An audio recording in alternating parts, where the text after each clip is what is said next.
A thrilling finish at the Masters. We've got NFL draft analysis with Chris Trapasso, CBS Sports, and a big Bob's Bar announcement. Let's do a Sunday mothership.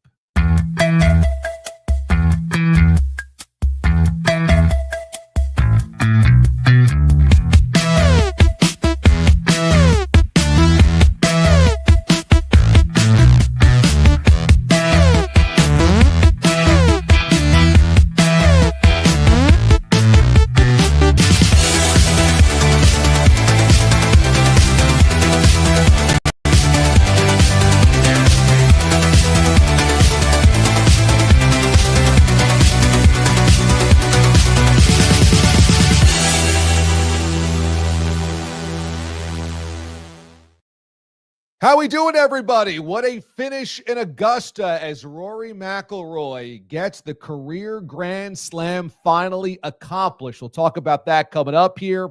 Also, as I mentioned, Chris Trapasso, CBS Sports, has our NFL draft analysis, and the NBA playoff field is set. It's all coming up. Hey, let us start this evening's show. Let us start this week's show by letting you know we have now cemented and finalized the date for the Bob's Bar live show. We've been kicking it around. We have been dancing around the date, but now it is official. Sunday, June 8th, it is on. That's right, Sunday, June 8th, Bob's Bar is on. Make sure you are there. Make sure you make your accommodations now. We've been kind of slow playing this to see how Bob's knee replacement surgery was doing, but it was solidified this week. Bob's knee is looking good. It's doing well. And in case of emergency, if somehow Bob slides back and is not doing well in 2 months, our guy, Upside Down Mike, who has been calling the show for years, both on CBS Sports Radio and now Sirius XM, he lives just down the block. He said, DA, I got you covered. If Bob is not feeling up to it, do not worry. In case of emergency, you're coming over here. And he gave me the full rundown. I've actually stayed at his house after one of Mraz's block parties. It's a great place, great yard, just down the block, easy to walk to, walk back and forth. And he says, I've done outdoor parties for Eagles games for years now, so we'll just run it back. I'm like, boom, got it. So that's it. That's all we need. Now you just need to make your accommodations, make your travel plans. Come on out. It's going to be on Long Island at West Babylon, New York. So look for that in terms of your accommodations, in terms of your hotel. We're going to do it Sunday starting around noon, okay? Between noon and 1 o'clock is when we encourage you to start it up. And then I would say find your place either Sunday night or Saturday night to make sure you're all covered. If you want to, be having a good time, you don't want to have to travel that night afterwards or whatever, but we'll get going early in the day so that you can get out early in the day if you want as well, if you want to get home. But this should be awesome. Sunday, June the 8th, West Babylon, New York on Long Island is where the party is going to be. We're thrilled to finally announce it. You got 2 months to get it together. I can't wait to see you. And I have got some awesome stuff, some really, really cool stuff starting to percolate. I've got calls out. I've got emails out. I've got the wheels turning. This thing is going to be phenomenal. Bob's Bar 5. That's right. Bob's Bar 5. You got to be there Sunday, June the 8th.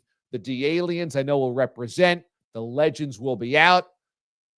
Calls are going to be made to Pete the Body, to Bogues, to Cap, to Pat Boyle, to Babs, to Lou, to Britt. We'll see who comes out of the woodwork. Could there be some of the old legends? Could there be some of the old ghosts? Could there be some of the retired numbers from the rafters coming back? It's all in play Sunday, June the 8th at Bob's Bar. All right.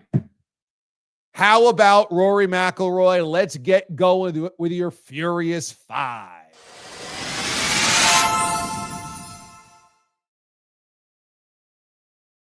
Rory had not won a major in 11 years. And when he was collecting his majors, they all happened in a group, in a bunch. 2011 had the U.S. Open for his first major. 2012 had the PGA. 2014 won both the PGA again and the Open. He had 4 majors in a 2.5-year period, 3-year period, and then had been on an 11-year drought. And it was a lot of ups and downs throughout that time, some close and no cigars, some bad back nines, some bad luck, some bad play. And it was only appropriate that today, to finally win his first green jacket, to finally get the Masters, and to finally complete the career Grand Slam, it also had to be up and down. And oh my goodness, he's going to do it. And oh my God, he's going to choke. And oh my goodness, he's actually going to pull the iron out of the fire. That was a wild last couple of holes, an absolutely wild last couple of holes. And Justin Rose stalking that lead on Sunday, only for on the 18th for Rory to go in the trap. Oh my God, Rory's in the sand. To then the perfect approach out of the sand going, oh, he did it. So he went from oh to oh. And then, oh, to blow the putt. Oh, to blow the putt. No, back to hands wrapped around your neck. Rory, come on. To go to a playoff hole. How many of us thought, he's going to collapse again? There's no way he wins this playoff hole. I mean, there's just no way, right? Because of the way that it ended, because he couldn't seal the deal on 18, because of the way he had it and then coughed it up. Who of us believed he was actually going to do it in the playoff? The fact that Rory does it in that fashion is almost too perfect. It's kind of like if the Buffalo Bills ever end up winning a Super Bowl, it would have to be in a game where they blow the lead, come back, and look like they're going to choke again, only to do it. Now, Rory had 4 majors before this, so we're not talking about a guy that's never won a major like the Bills without a Super Bowl, but a long-tortured individual or a long-tortured fan base finally touching that trophy, finally getting that championship of that sweetness, has to go through the roller coaster ride. It only seems fitting.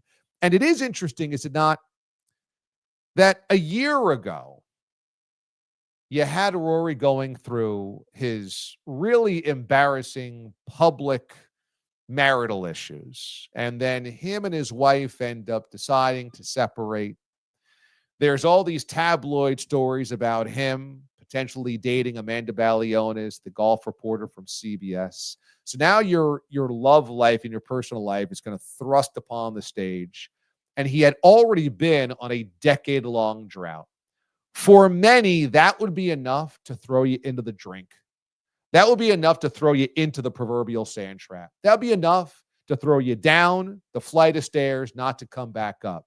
And yet, Rory, after that, reconciled with his wife, and look at these finishes over the last calendar year. I mean, this year alone, he wins at Pebble Beach, the Pro-Am, wins the Players, now wins the Masters in a playoff, and ties for 4th in Dubai. Last year, 2nd of the U.S. Open. Also ends up 9th at the Tour Championship.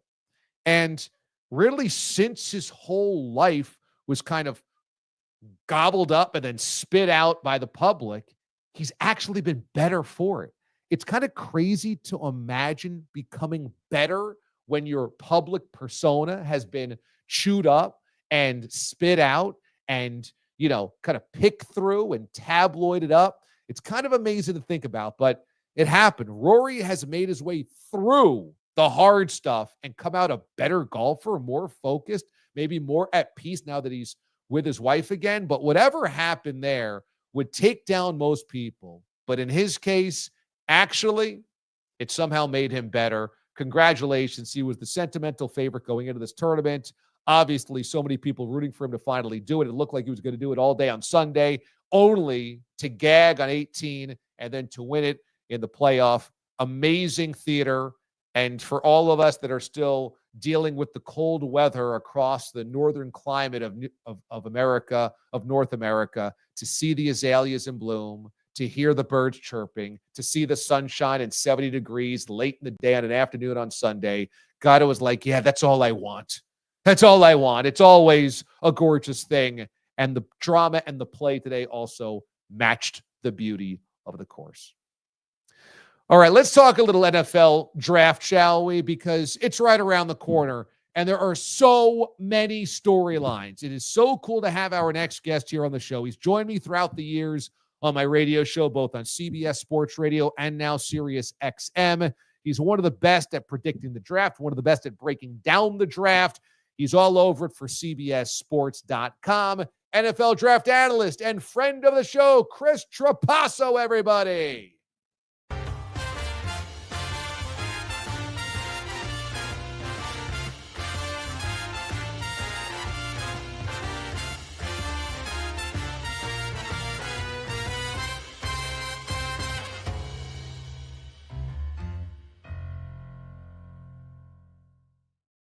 Chris, how we doing, man? What you got cooking these days? Well, I'm going to try to follow that Masters. I don't know if I can do it. I'm an avid golf guy, too. It's not in my Twitter bio, but I was really rooting for Rory. And to see him, I mean, I think you laid it out perfectly. Missed the putt on 18, stripe the driver, hit it tight, and then make that putt. And to see his reaction, I think that was the best Masters win reaction that we've seen maybe since Tiger when he won in 2019.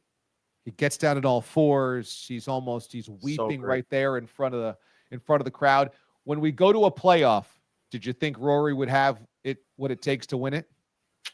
I did, because it felt like down the stretch he was hitting all of his drives beyond his wedges really well, and he had just hit a really good drive on 18, a good second shot in the playoff hole. So it kind of felt like as long as he hit a drive in the fairway and didn't hit it in the bunker, I thought he was going to get the job done. Your NFL draft coverage is always outstanding, and I think everybody is wondering what's real on Shedeur Sanders. Is he the second best quarterback in this draft and destined to go high in the draft?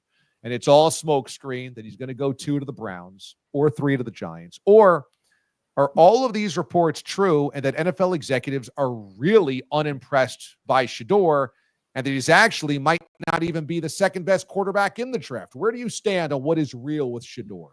Well, D.A., I'll say this, that if Shedeur Sanders is the second overall pick, like you're suggesting is a possibility, or he goes well within the top 5, it will be the best kept secret that I've seen during the pre-draft process in a long time, because from the combine where everyone gets together, there's scouts, there's media members out in Indianapolis at night, really gossiping, spreading rumors. Maybe some are true, some aren't. All the way up until now, there have not been a lot of people that I've spoken to that feel like this is a top flight quarterback prospect who is destined to be a top 5 pick. So I think Jackson Dart is hot on his tail, and it wouldn't be surprising if Shedeur Sanders drops. I think the ultimate turning point for him and really the entire first round is number 9 overall with the New Orleans Saints. We heard the news this week about Derek Carr that his 2025 season might be in jeopardy because of injury. If the Saints pass on Shedeur Sanders at 9, and you could maybe even throw in the Jets at 7, we could see him fall maybe all the way to the Pittsburgh Steelers at number 21 overall. Are you buying some people are suggesting that Jackson Dart could be the second quarterback selected in this draft ahead of Shedeur? I think that's a distinct possibility. I don't think it's a slam dunk, but it'll be interesting to see what the betting markets show over the next 10 days until we get to the draft in Green Bay on the 24th. But he is a former big-time recruit, 3-year starter with a former NFL coach in Lane Kiffin at Ole Miss. And he doesn't come with any of the baggage. He doesn't have Deion Sanders as a father, which I think helped get Shedeur Sanders on the map in terms of going from Jackson State to Colorado and then becoming a top-tier quarterback prospect in this class. But Jackson Dart is plenty talented too. And everything that I had heard from his interviews at the Combine, they went a lot better, and there wasn't as much awkwardness or contentiousness as Shedeur Sanders interviews in Indy.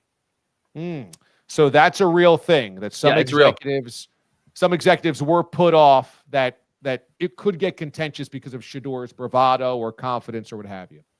Yeah, and I don't know if that's totally fair to him. I mean, Baker Mayfield is one of those scrappy quarterbacks who really rose in the 2018 draft to be the number one overall pick. And we really applaud Baker Mayfield in this resurgence that he's had in Tampa Bay for being someone that's brimming with confidence and has that bravado.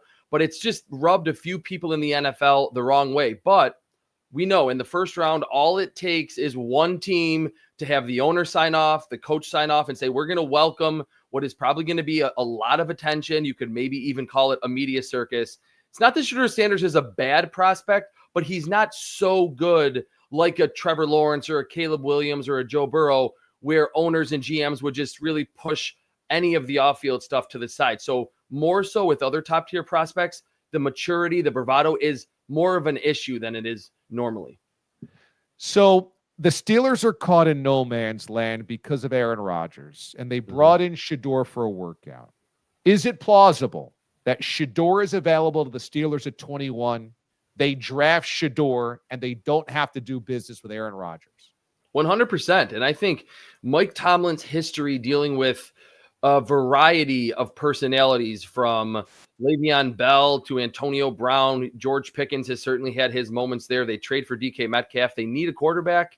It's a distinct possibility. Again, if Shedeur Sanders is not picked at 9, I think Mike Tomlin and that very stable Pittsburgh Steelers organization might actually be the best landing spot for Shedeur Sanders.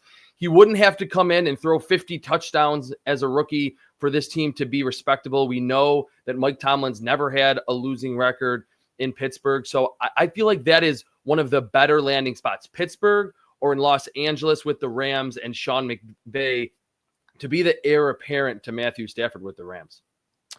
In terms of where you think the draft gets real interesting, that there's kind of a dividing line and we don't know what's going to happen after this pick, where would you put that line?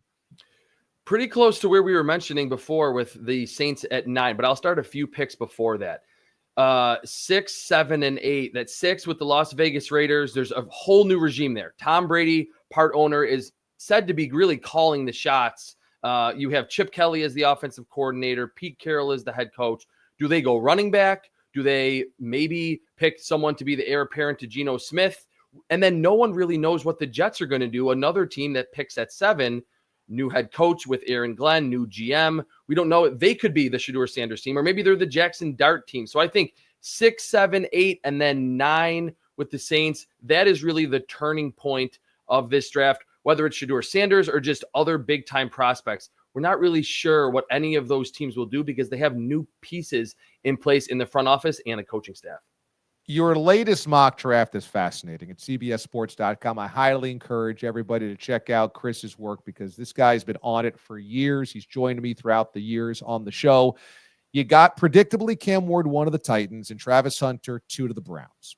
Then at 3, almost everybody in New York figures, well, it's not going to be Shedeur. If Abdul Carter's available, it's going to be Abdul Carter. But you don't have the Giants taking Abdul Carter, Penn State edge rusher, at number 3. Why not? Because Armand Membu from Missouri would be surprising, but he had a huge combine workout.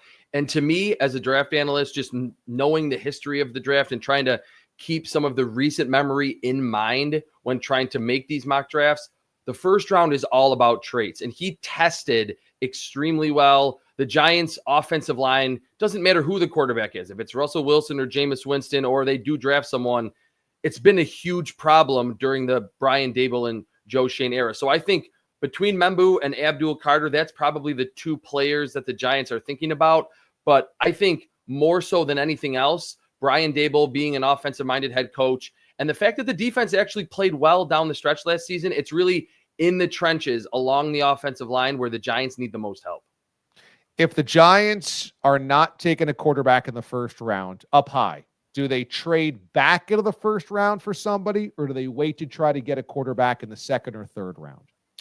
I think they will try to move back up. And we have to remember that so many trades get close in round 1, late on Thursday night, 10, 11 o'clock, when we're in picks, from the 20s to the early 30s, that ultimately never materialize. I would be really surprised if Joe Shane, the GM of the Giants, in what would be his 4th draft in New York, just never picks a quarterback in the first round. He would probably kick himself if he doesn't ultimately do that. So whether that's Jackson Dart, Could that be Jalen Milroe from Alabama, who was kind of surprisingly invited to Green Bay, which gives you a little bit of an indication that maybe the NFL likes Jalen Milroe more than the media does. I think they will be aggressive calling those teams like the Minnesota Vikings. There's a lot of teams that don't have a lot of picks, those contenders in the 20s that would be apt to trade out. I think they will be aggressive, but they do have one of the first picks in round 2. If they can't get a deal done, they may just have to pick that quarterback in the second round. So you got the Patriots at 4 taking Abdul Carter, and they would love if that pass rusher dropped to them at number 4. And then at 5, a lot of your peers have Mason Graham, defensive lineman, Michigan, going to the Jaguars at 5. You do not. This is interesting. Jags fans, Chris has your team taken Boise State's Ashton Jeanty at number 5. And if you think about it, Trevor Lawrence, you're trying to get him to the next level. You've got good talent on the outside. You've got a coaching staff that you're hoping is going to unlock, that passing game of that offense now with an offensive-minded guy as your head coach. And now you add a game breaker in Ashton Jeanty. It's a fascinating conversation. Do you think that the Jaguars are going to snatch Jeanty in the top 5? At this point, I do. And I think we also have to remember that the first round, especially at the top, always gives us a few surprises. And for as much as, yes, Mason Graham would be the chalk pick, the defensive tackle from Michigan, everything that you just laid out, DA, Liam Cohen, their head coach, is an offensive-minded guy. James Gladstone, their young GM, 34 years old, the youngest GM in the NFL, comes over from the LA Rams. And you could think, hey, maybe a younger GM would understand the modern-day value of the running back and would wait at that position. But we've also seen, what Jahmyr Gibbs has done in Detroit as a former first-round pick. He's really helped that roster being so explosive. And then obviously Saquon Barkley and Derrick Henry. There's been a little bit of a change of tune in terms of the value of a rookie deal running back might be a little bit better than we thought just a few years ago. That was one of the bigger talks outside of Shedeur Sanders at this year's Combine. So speaking of Shedeur, then you have the Jets snapping him up at number 7. Now, this is fascinating because Shedeur and New York, whoa, that feels combustible. But also you have a head coach in Aaron Glenn who kind of dismissed the Aaron Rodgers circus, doesn't want it, told him to take a hike. Shedeur comes with some circus, some attention for sure. We know Woody would like that attention. Not sure if his coaching staff would. So what makes you feel like Shedeur to the Jets could be a marriage? So it feels like everything that you just laid out is completely true with what Aaron Glenn said at the owners' meetings down there in South Florida. I feel like that could be a little bit of a smokescreen, that they don't want anyone to really know, and they want people to be off the scent that they love Shedeur Sanders. That's not to say that I know it's going to ultimately happen, but that's my prediction right now. I'm drawing a comparison from Shedeur Sanders to Jared Goff. And although he was the defensive coordinator in Detroit with the Lions, the fact that Aaron Glenn was coaching against Jared Goff every single day in practice, a pocket passer that knows where to go with the football, not super mobile, but he's accurate, and really resurrected his career in Detroit. I could see Aaron Glenn, new coaching staff, new GM saying, look, we're going to bring him here. He's the right personality to be in New York. He would probably love to be with the Jets and be in this media market. He can handle it. He's been in the spotlight, even from Jackson State all the way to Colorado, a big spotlight his entire career leading up to this point, that it wouldn't necessarily be where Shedeur Sanders has to start right away because they have Justin Fields on the roster. And the Jared Goff comparisons, I could see them ultimately drawing those and having that be the ultimate reason why they picked Shedeur Sanders at 7. Oh, man, what an interesting first round you have in your mock draft. Before I let you go, Chris, give me the player that somebody's going to reach for that you just know this is a mistake. Somebody's going to go up and get this guy, and it's going to be too early, too high to pull him in. Who do you think that guy might be? Remember the name Shamar Stewart from Texas A&M, and you probably talked about him after the Combine. Had a crazy workout, almost like a Myles Garrett, Jadeveon Clowney-esque workout in Indianapolis. But when you watch him on film at Texas A&M in the SEC, you wonder if he's that big, that long, and that explosive and that good of an athlete, why was he not more productive? Was not a big sack producer. The pressures were not there. He doesn't really use his hands and pass rush moves very well. So he is that ultimate workout warrior. And like I said earlier, the first round is really all about traits. But if he's picked somewhere inside the top 20, I've even heard inside the top 15, maybe the Atlanta Falcons in the middle of the first round, a team desperate for an edge rusher, I don't think he's going to ultimately pan out in the NFL. And we're going to look back and say, yes, draft for traits in round one, but they have to be good football players too. And Shamar Stewart just isn't quite there yet to ultimately live up to those first round expectations. All right, everybody that's all into the draft, we have so many listeners that just love this, so many viewers that love the draft, have been geeking out over it for so long. Chris is one of the best out there. Go to cbssports.com. Check out Chris's latest mock draft. It's really, really interesting. Follow him on Twitter at Chris Trapasso, and then also on Instagram at Chris Trapasso NFL. He's got great anecdotes, great insight. What I really love what you did was the plan Bs and plan Cs. So if you're thinking, okay, if my team gets so-and-so, great, but if they don't, who can they get? Chris has laid it out beautifully for you. I think it's great, great stuff over at cbssports.com. Check it out right now. If you can't get Cam Ward, who's the plan B? Who's the plan C? Maybe a Will Howard, maybe a Connor Cook. It's great stuff. cbssports.com right now. Chris, man, it's always great to catch up. Thanks so much, man. Thanks for joining us on Masters Sunday, and we'll talk soon, buddy. DA, thanks a lot, man. Appreciate it. You got it. Chris Trapasso joining us this evening here on the show. Awesome stuff from Chris. Always one of the best in the NFL draft game. You got to love it. How about that? That the Giants don't go Abdul Carter and that Ashton Genty goes to the Jags. Patriots grab Abdul Carter and that Shedeur to the Jets. Whoa. Whoa, whoa. For the record, he does not have Jackson Dart getting drafted in the first round. All right, plenty more on the NFL draft on this show next Sunday to preview what's coming up. And then the following Sunday, when we'll recap everything, we'll have a full draft recap show the Sunday night following the NFL draft on Thursday, Friday, and Saturday. How great is that going to be? Let's get back into the Furious Five, shall we, everybody? And that takes us to Shedeur Sanders. I really feel as though the NFL is telling us something, and that is that Shedeur is a game manager.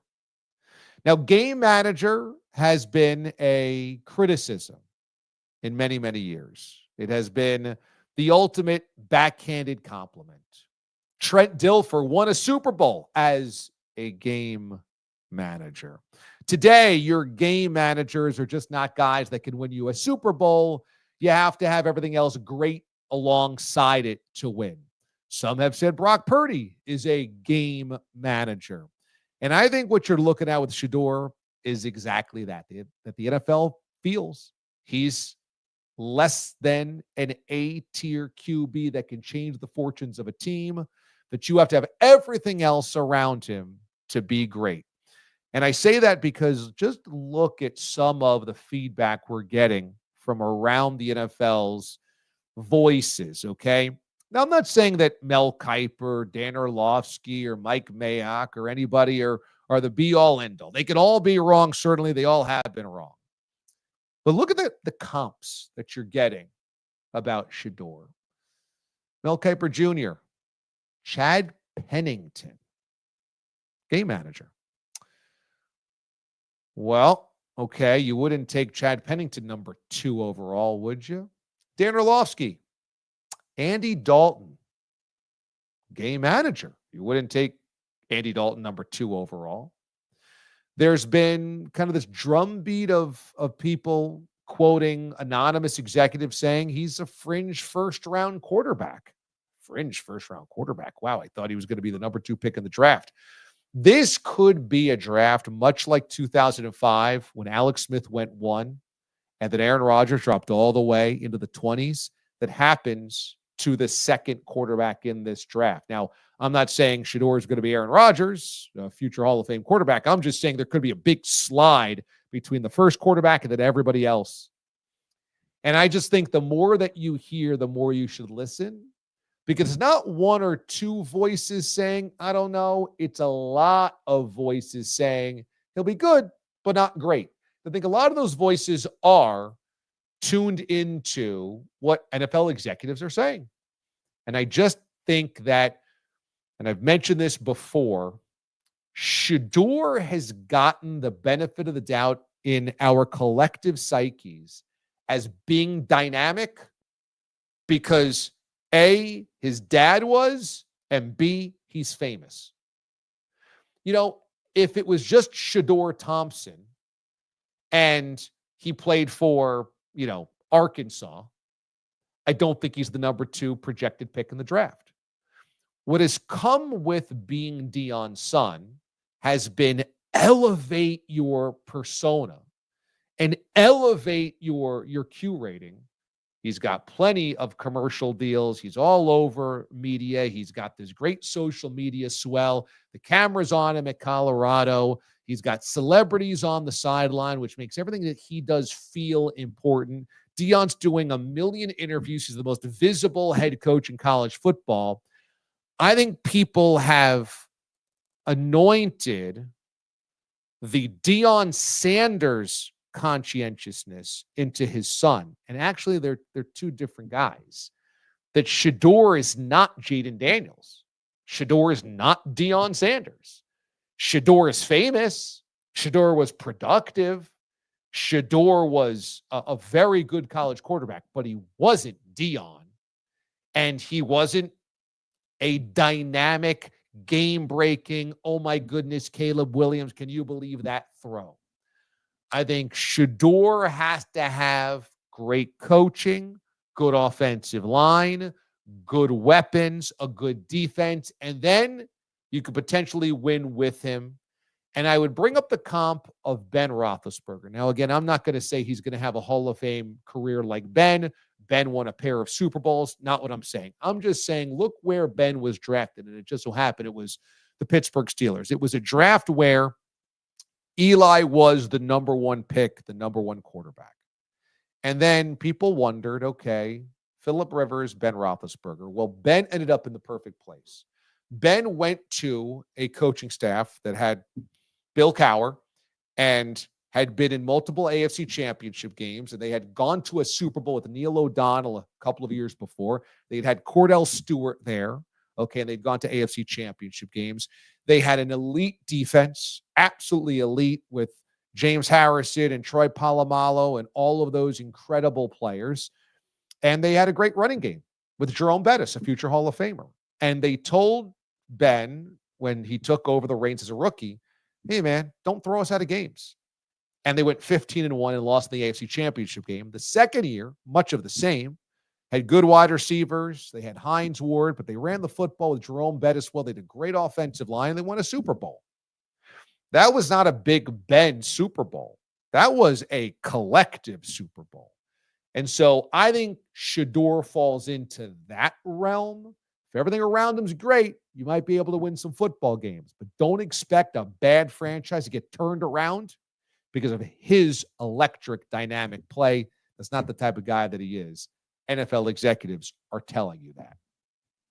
All right, next up here on the show, as we continue through our Furious Five, we've got the NBA playoffs here. And today was chaotic in the Western Conference playoff race. You had a 1, 2, and 3 set. 1, the Thunder. 2, the Rockets. 3, the Lakers. Then 4 through 10, the play-ins, were all up in the air, up for grabs. Be honest, I threw a little bit of cash back in late February on the Warriors winning the West. I loved what happened to the trade deadline, the way they were energized with Jimmy Butler. I thought this has the makings of something that could get special. And for a while, it really looked that way. But the last week was a debacle. A couple of losses, including today to the Clippers, means that the Warriors, who were dancing around the 3 seed for a while, have fallen all the way to the 7 and the play-in. Yuck. Now, here's the thing. If the Warriors win their first play-in game against Memphis, they slot into 7. If that's the case, makes for a super interesting 2-7 because the 2 seed is the young upstart Rockets, who shocked everybody by getting to that 2 seed. I think that's the draw the Warriors don't mind. I think that's the draw the Warriors could live with. I think if you're the Warriors, that first playing game is everything. Because if you end up losing that game and have to play for the 8 seed, now you're taking on the Thunder, who have been a runaway train all season long in the West. And sure, it's not like the Thunder are unbeatable, but if you're the Warriors, you've got all that youth, all that bounce, all that athleticism, a dynamic player in SGA, the depth that the Thunder have. What you don't need is playing 2 play-in games and then taking on the Thunder in the first round. The Warriors desperately didn't want to be in the play-in. They got the play-in. They better win their first play-in. Then they get on the Rockets, and that's a winnable series in the 2-7. What ain't winnable is the 1-8 after 2 play-in games, and the Warriors are playing with fire already. I'll tell you this, the Warriors win their first play-in game, they got a good chance of getting out of the first round. If they lose that play-in game, say goodnight. It's going to be a short stay in the NBA playoffs. With that, I want to bring in Aiden Hatton, our Marquette Marvel, who's based in Boston. Of course, the Celtics are defending world champs. Jaylen Brown's knee is certainly a question mark. Now that we have the playoff schedule set, who is your favorite first-round matchup in the NBA postseason? Oh, man, it's a great question. I think the favorite would be either that 3-6 matchup in the East or that 4-5 matchup, because you got the 2 Midwest teams, the Bucks, and the other darling besides the Rockets as well, the Pistons out of the East, who had an amazing season. So I think that Bucks-Pistons potential matchup, as I'm pulling up my bracket here to make sure I have it correct, that would be an awesome matchup to see. And then as well, you have that matchup in the East where, you know, you would have obviously the Celtics against the Magic or the Hawks. That doesn't really bring a lot to me, but would it end up being Knicks and who's the team? I think it's Knicks Pistons. Okay, so Knicks Pistons. Then you have the Bucks and the Pacers, and that's an interdivision matchup. I also love that as well. So I think the 3-6 and the 4-5 in the East are super interesting because the Pistons have kind of been the darling of the Eastern Conference that nobody's really talked about. You mentioned Houston, who's had kind of the renaissance season in the West, but the Pistons play hard. Cade Cunningham may finish top 5 in MVP voting come a couple weeks from now, and I think they could give the Knicks a run for their money. So I do love that matchup if I had to pick one. Eastern Conference bias here as a Celtics guy, but you might, as a Celtics fan, I may not want to play a plucky team like the Pistons or the Pacers, who gave them trouble in the Eastern Conference Finals last year. I ain't going to lie. The other night, once we had Pistons and Knicks set up, I said, I am going to sprinkle a little bit of money on the Pistons winning this series. I could see the Pistons being a real problem for the Knicks. Cade Cunningham has been phenomenal this year. They're well coached. They're well organized. They want to beat you up. I think they're going to give the Knicks all they can handle. In fact, one of the bets I really like is in the series, Pistons plus 1.5 games, meaning they just have to not lose in 6 or fewer. If they lose in 7, you win the bet. If they win the series, you win the bet. I think this thing is going to be a grind for the Knicks. I think the Pistons could be giving them all they can handle. I agree with you. So I love that series in the 3-6 matchup in the East. So there you go. There's your playoff seedings in the NBA postseason. In the Eastern Conference, the Cavs will await the 8-seed play-in winner. The Celtics will await the 7-seed play-in winner. Knicks, Pistons, and Pacers and Bucks. Out west, the Thunder are your 1 seed. The Rockets are your 2. Your 3-6, Lakers, T-Wolves. Your 4-5, which should be great, Nuggets and Clippers. Nuggets have Jokic, made the coaching change. Clippers have a rejuvenated Kawhi Leonard and company. That should be super interesting. Playoffs getting going. We'll be all over it right here on Watch D.A Live and, of course, on my SiriusXM show weekday mornings on Channel 82. All right. Also, when it comes to this fine program, can we talk about college football and where we are going with the NIL and with contract negotiations? This was wild. Did you see this over the weekend? Really, it happened on Friday, but there was a standoff at Tennessee. Nico Iamaleava, quarterback of the Tennessee Volunteers, helped lead them to the playoff last year, was in a holdout situation in contract negotiations with the university.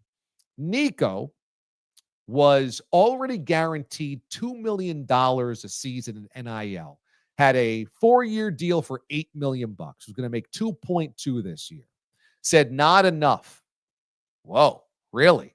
More than $2 million ain't enough in NIL money? He wanted more, wanted to renegotiate that NIL contract. Tennessee called his bluff and said, we're not doing it. And now Nico is entering the transfer portal.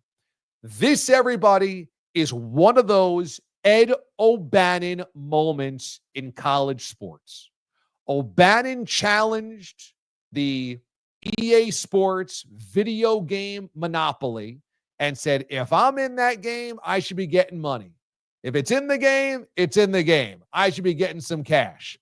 And after years of that in court, he finally won the case, and it kind of broke open the idea that amateur athletes could be compensated for their likeness, which led to NIL, name, image, likeness. You remember this right now. The fact that Nico said, we might have a contract of NIL, but I want more and I'm holding out, was the first public big name contract holdout, right? I mean, it was wild to see this the other day on social media when you had Pete Thamel, nobody's better than Pete, for ESPN, framing it as Nico's been in conversations with Tennessee about a new contract. It's a college kid. Well, one of two things is going to happen. Either Nico's going to go somewhere else and get more money for an NIL deal, and we're now going to have that floodgate open to where if you don't like your current deal, you say, I'm holding out for more, and you'll get it because somebody's going to give it to you, right? And now it even breaks open more the type of stability of player movement or lack thereof. Or B, he's not going to get it, or he's going to get it and stink, and that's going to close up shop on programs, universities, bending to the will of these guys.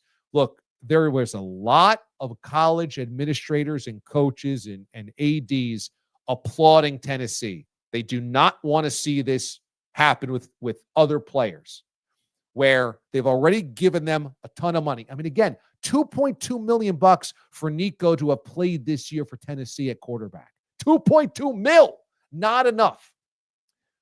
College football's power structure does not want to see him succeed. They wanted to see Tennessee hold the line. Tennessee did. Jeremy Pruitt says nobody's bigger than the power T. We'll see. We'll see if that's the case. Because if Nico is phenomenal somewhere and leads a team to a national championship, then you're going to see those guys get their way. But this is a real watershed moment in college football. And the only way this gets solved, let's face it, is actual contracts, pay for play contracts. And that if you break your contract, there's a penalty from a player side. And that contracts can be purchased, can be bought out. But if you are locked into a contract that you sign, you are indebted to that team, that program for X number of years, for X number of dollars, and that's going to be the way that it goes. It's going to limit movement. Now, I think that's the way that it should happen because it'll protect the players and it'll protect the universities. It works at the professional level. I think ultimately we have to get there. This might be the thing that gets us there because a player is going to make $2.2 million and he was under an NIL contract and said, no, I want more. I'm not coming to practice until I get it. And the university said, well, then you're no longer a volunteer. You're no longer a player. And how ironic is it that it's a volunteer player as we talk about salaries, liabilities, and contracts. But it really is a watershed moment. We just don't know which way it's going to go. A lot of pressures on the shoulders of Nico as the precedent. All right, and how about this? You guys, I think you know here, if you've come here for the show, you know that we love the D-Aliens and want to do things for the D-Aliens. We think about you guys first. I know that I do that. I know that's why I love Aiden as our executive producer. He does that as well. And my man Jason in Michigan has been banging the drum on this for weeks, okay? And that is his Western Michigan Broncos, okay? And his Western Michigan Broncos were in the Frozen Four. And his Western Michigan Broncos are your 2025 Frozen Four men's hockey national champs. How about that? And this guy, Jason, has been tweeting at me relentlessly. You might remember Jason won one of the bobbleheads a couple of weeks ago. He's a huge puckhead, a huge hockey fan. And we said, you know what? It is time to reward him. Every week that they've advanced, he said, you're going to mention the Broncos? Going to mention the Broncos? And I didn't want to jinx Western Michigan because what an incredible story. In a sport that is usually dominated by the traditional powers, you have Western Michigan doing it in a Cinderella season. Awesome stuff. And Jason, there you go. You've been waiting for us to bring it up on the air. Congratulations, big guy. Enjoy it, celebrate, love it, buy the gear, get the hat, get the t-shirt, wear it alongside your bobblehead as you bring it around Team USA. You're a puckhead at heart. We love the D-Aliens when they're having a good time. We know you're having a good time up there. So enjoy it, buddy. The Western Michigan Broncos are your 2025 national champs. Very cool. Hey, congratulations, by the way, to our winners of the bracket challenge brought to you by Tropical Bros. This is very cool. If you saw this earlier in the week, I tweeted out the final standings. Zeus, Zeus, Z-A-E-U-S, ends up getting tied for first with Woj. We don't assume it's Adrian Wojnarowski. And those two tied atop the standings at 1,630, 1,630 points. The top three all won gear. And so Carlton Banks's Bank Shot, which is just the perfect team name, bracket name, comes in third. The three of you all end up winning Tropical Bros apparel. Please reach out to us because Tropical Bros is waiting on the line. They said as soon as we get their mailing address and sizes, we are getting their gear out to them. Tropical Bros is great. Going to win cool stuff. And we got the top three winners collecting cool stuff from them. So make sure Zeus, Woj, and Carlton Banks' Bank Shot, you get us your information. Reach out to us, me or Aiden, and we will get you your Tropical Bros gear in short order. The number one on-air bracket was college basketball diehard, yours truly. That's right. Coming in at number 11 with 1,330. The only thing that could bring me down was a Duke choke as Houston ends up advancing. I had Duke in Florida in the national championship game with Florida winning. I wonder where I would have finished had Houston lost that game and Duke held on to the lead. That would be pretty outrageous. Now, it would take Florida still winning the national championship, but there you go. So pretty amazing that I end up as the top on-air personality. You also saw Bogues, a kind sir, coming in at number 20.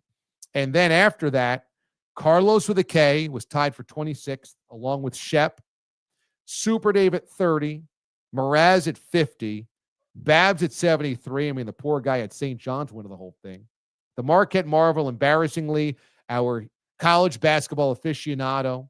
He was cooking tacos and making tacos for a month and a half. This guy ends up finishing 76th. My God. But at least the body helped him out there. Aiden was really rooting for Pete the Body to be even worse and worse every single week. The Body had the single worst bracket out of any human being. We had two brackets that didn't get filled out. So we don't even consider them humans. It might have been bots, like Russian bots just entered the contest. They didn't even fill out a bracket. We had 95 entries. Number 93 was the Body coming in, a cool, cold, hard, dead last with Michigan State as his national champ. So there you go, Aiden. Just thank your lucky stars that Pete the Body Bilotti came in that dead last. I have a real problem because this happened last year and I got bit. Thankfully, I did not get bit this year. But I think the way Super Dave described it is game theory. that's how I do my bracket every year. I try to be different than everybody else. And I try to do that in life sometimes too. And it bites me. This is the second year in a row where it's been tragically horrible. And so I really have to like go to therapy over the next off season, figure out what I need to do to just pick the teams that I watch every week. Because yes, I did watch a crazy amount of college basketball this year, but somehow end up towards the bottom again. And so I need to tone down a little bit, especially in the year of chalk. Need to rein it in a little bit. But that's just me. Congrats to the body on finishing last, because I actually had a coworker mention to me who in our office pool finished last, picking UConn to win. And she said, shouldn't I get a prize for being last? Like an accomplishment. And she kind of swayed me, because it's like, it's almost like bingo, where if nothing shows up on your card, that's also an accomplishment. Shouldn't there be a reward for Pete? I'm going to play the Spartans advocate. Shouldn't there be something that we should give him on June 8th to say, wow, you had that low a percentage? Maybe it's like golf, lowest score wins. Yeah, I think that's a good idea. And I like a lot of people weighing in. Poor Pete the Body. Also, the body bag bracket. That was well done. I like that. That was really good. I like that idea. I think we should absolutely bring him something on June the 8th. You know, Body's going to be there. Pete's all fired up. You know, Pete came to the November Bob's Bar show, so I know that he's up for a warm weather one. And I'm telling you this right now. If you didn't win any Tropical Bros gear in the bracket challenge, I'm going to get Tropical Bros to send us some stuff to give away at Bob's Bar. So we'll have to get something for Pete, dress him up. He looks good in a Hawaiian. So they got all these tropical floral prints. I think that's a great idea. We'll get him something so that he can feel okay about finishing last. And I encourage everybody to get to Bob's Bar, because I'm going to have tons of giveaways. And it just put the light bulb in my head. I'm going to get Tropical Bros to send us a bunch of gear to give away at Bob's Bar. That should be cool. All right, let's get to your Q&DA. Aiden Hatton, who do we have? We're going to give away a Last Dive Bar t-shirt today. As always, the guys at Last Dive Bar are awesome. Go to lastdivebar.com, use code MOTHERSHIP, and you'll get 15% off your order. So go there, check out the prices. They're all very affordable, but just think about this. With 15% off, you're basically saving, free shipping, and no tax. So whatever the price is there, you're just going to take 15% off the top, and shipping. It basically makes shipping and tax free. Beautiful, right? So go there, use code MOTHERSHIP. Make sure you support them. They're awesome. I'll have Last Dive Bar gear to give away as well. Basically, on June the 8th, I'm emptying the prize closet. I have literally a prize closet in Studio DA down here in the bunker. I've got a closet straight ahead of me. It has the oil tank in it. No joke. I know this is kind of crazy for a lot of people around the country, but in the Northeast, we still heat our homes with oil. So I got the oil tank behind a closet doors, and to the side I got my rack of prize gear. I got so much Last Dive Bar swag that we give away every single week. I'm going to just empty that. Plus I got stuff from like 2 or 3 other sponsors that have sent us stuff that I've given away in the past, but we have a couple of things left over. So I'm emptying the prize closet June the 8th. I'm cleaning out the deck around here. Make sure you get to Bob's Bar Sunday, June the 8th. Festivities start around noon. We're going to get this thing cooking, and it is going to be awesome. All right, so what do we got in the comments tonight? When you first said the term oil tank, I just thought of Pat Boyle, so there's clearly something wrong with me. Hopefully he'll make the trip to the Bob's Bar show. Yeah, before we give our winner tonight, let's just go over some highlights. First of all, to our winner last week, 2-Ton Tony, who's checking in on the chat. Make sure to reach out to us at watchdalive@gmail.com so that we can get your information for the Last Dive Bar shirt from last week. And yes, we also got some more hair comments from your fashion consultant, Timbo Slice. Still growing it out, right? Well, yeah. So I did get it trimmed about a week and a half ago. So you might see like it's a little bit, it started to get like strays all over the place. And I just was like, we got to clean this thing up. So it's long enough now to clean up. So now we're just going to keep it around this length. We're not going to let it go too too far. I know that some people had said it was starting to get into Nick Wright territory. His became shoulder length. I'm never going to do that. I feel like, we're kind of at a spot now where it's got good body, to borrow a phrase around here that we've been using. It's got good volume. It doesn't need to be much more than this. If I let it get more than this, it becomes a little mullety. So we're gonna keep it trimmed right around here. But I'm always glad that Timbo Slice and company are keeping me honest on this. Oh yeah, he's emptying his clip of comments.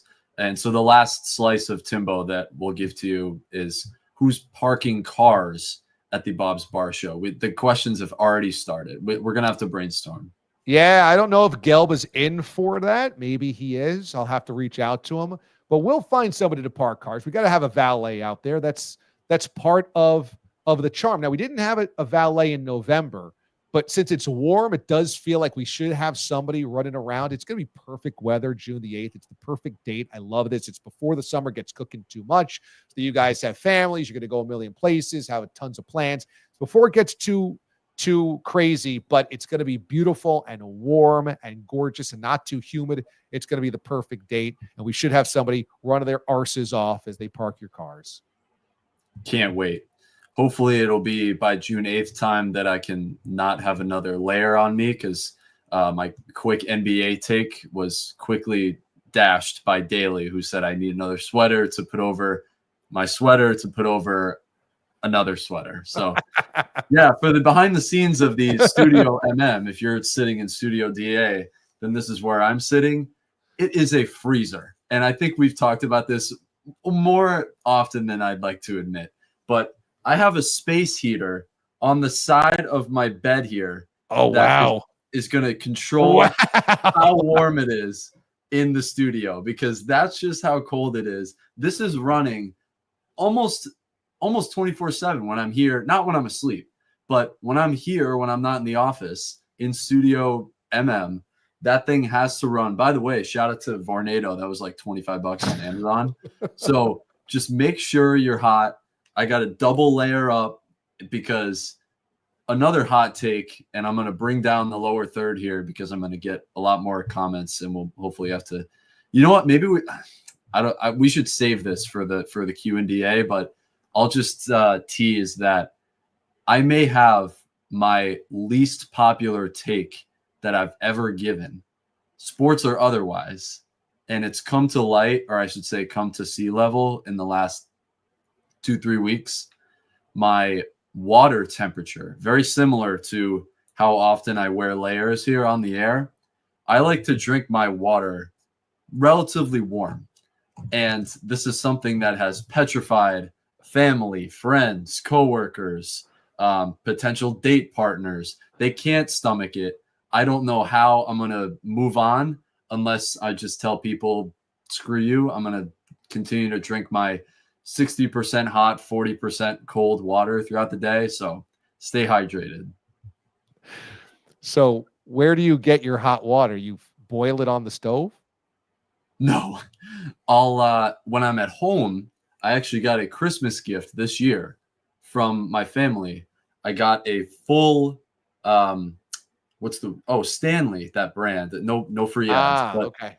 I got a full pitcher that was shaped like a Stanley. So it's like a pitcher of beer, but I can only heat up, if I heat up the sink once in the morning, put hot water in that baby, and now I'm good for the rest of the day. And, at my office, there's a nice little hot water spout, cold water spout for one of those machines. Like I said, it's usually 60-40. Gotcha. Yeah. Okay. So that makes sense. I kind of was I thought when you said hot water, it would be like kind of tea hot water, like you'd have to boil the water, but you're just talking about warm water out of the tap combined with a little cold water to make it like a lukewarm temperature. Yeah. It's, I wouldn't consider it, I wouldn't consider it hot, like I'm burning my mouth, but I have it, but it's unfortunate, DA. This is, God gives his toughest battles to his strongest soldiers. My bedroom is freezing, and I go to my office during the day. That's also a freezer. So you're going to see me in this type of attire 365 days a year when I'm on the clock. And that just brings me to the warm water. Well, you are one of the strongest soldiers that I know. So good to have you. Good to have you fighting that good fight. What else do we have on the Q&DA front? Well, let's give away our winner, shall we? Because Okay. we've heated up the water for enough time. Let's give it to Reed Phillips Radio, who's checking in for the first time in a while. Nice, love Reed. Prediction: Shedeur Sanders to the Saints. So yes, I'd like to reward the newcomers that have either joined us recently or newly on Watch D.A Live. So reach out to us, Reed, watchda@gmail.com, t-shirt size, mailing address. We'll get you set up. And Reed also did say that you are exhibiting psychopath behavior with warm drinking water and Vornado fan for life. So I think let's go. Reed's had a couple of good ones. Yeah. So it's pretty good. Yeah. And Reed has been with us for a million years. This is a guy that has been a hardcore D-alien dating back many, many years with CBS Sports Radio. If I'm not mistaken, Reed might be an overnight guy. He might go back way into 2013, 2014 with the overnights, if I'm not mistaken. So there you go. That's what we want. We want all the loyalists to stay with us and to be here on Sunday nights, to be part of the friend group. And Reed is certainly one of those really good guys that we have here on the show. So really cool to have him here. Sorry, I'm just going to throw this Stephen Murray one up. Does Aiden drink his water in a feeding bottle with his favorite binky? Asking for a friend. Yeah, I'm dating myself. And as we were talking about the June 8th big soiree that we'll have at Bob's Bar, I believe that's Dan in Mechanicsburg saying dusts off his Colt McCoy Browns jersey. Yeah, see you June 8th. Dan in Mechanicsburg making it. Dan wasn't able to make the November Bob's Bar, so the fact that he's going to be there on June the 8th is going to be phenomenal. So I am so excited. Let's throw that graphic up once again here, Aiden, because this is the site of the last summer Bob's Bar, okay? And this is what we had cooking. This was June of 2023 at Bob's Bar, and I'm holding up the Bob's Bar sign, and you had everybody there. And this was also the Pat Boyle Oil. This was the Oil Boil Day. This was also the Burp and Bassa, if you might remember, where we had Badlands Booker eating a kielbasa and then burping in Mraz's face. So these are the types of things I'm looking forward to. You know, when it was a little cold out in November, we had to we couldn't have quite as much nonsense, not only because it was colder, but also because we had less time to plan. Now I got 2 months to plan this thing. So I'm super excited. So you got to get there for it on June the 8th. So here it is, and it'll write Sunday. We had the date on here, but that didn't want to render for us this evening. So okay. June the 8th is the date. But yes, here is the madness that took place last time. Yes, yeah. Look at Boyle all lubed up. Remember Gordon in Vancouver lubing him up? Now, there you go. We'll try to recreate something like that. We had Mraz in that dopey New Jersey Nets jersey. So I am so excited to see these morons. I'm so excited to see everybody, the D-aliens there. It's going to be phenomenal. And big ups to Upside Down Mike, because he lives just down the block. He's got a great place. He's like, look, if you guys need a backup just in case Bob's knee isn't good, you come here and we will do it up big. And he laid the whole thing out for me. I said, that's awesome, man. Thank you so much. So that guy's an awesome DA lead as well. And really, really cool to make sure now we have it set up, solidified. I can't wait. We're going to blow this thing out of the water. You got to be there. What I'll do also is I will, as we go through this over the next couple of weeks, I'll put some information together that we'll talk about on the show in terms of like location to airports, location to hotels, etc. But just consider the New York airports if you're going to be flying in: Newark, LaGuardia, JFK. They're all going to be kind of the same. JFK is going to be a little bit easier because it's actually the far end of Queens. JFK is going to be probably the closest, but they all have kind of the same issues. Newark might be the farthest because the other side of the river, but again, it's kind of 6 of one, half dozen of the other. So I'll put all that stuff together. We'll put some hotels together as well for you guys to consider, but it's going to be freaking awesome. Cannot wait. Sunday, June the 8th. Before we get out of here, why don't we get a little more laugh of the day in here? We were talking about the Masters earlier, and Rory gets his first ever green jacket, completes the career Grand Slam in dramatic fashion. And Aiden, our little more laugh of the day, this is his daughter, right? His daughter is actually putting earlier in the week.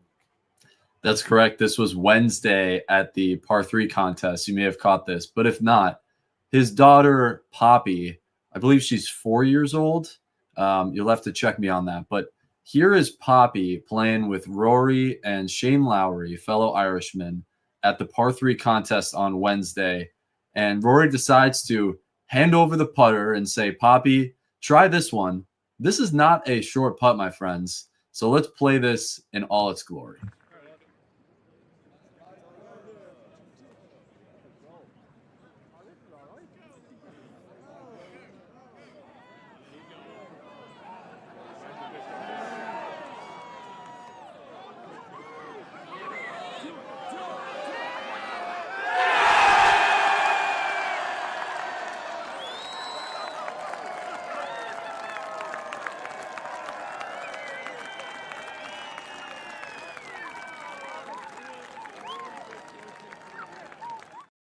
How freaking awesome is that? What a week. His 4-year-old daughter sinks that putt at Augusta, gets the huge ovation. He goes crazy. His wife is out there. And then on Sunday, he wins his first ever Masters. That is just an awesome week for the McIlroy family, right? An absolutely awesome week. By the way, the comments on my hair are just phenomenal. As Matt says, next level these days, haircuts are overrated. You know, every so often you just got to get it shaped and set up a little bit. As you can see, it starts to come out the back if I let it go, so it becomes a little mullety. Got to love that. Cigar City Capo, who's always been in my corner, love him. Says it's a good look, which means a lot, man, because I know you're a good-looking dude.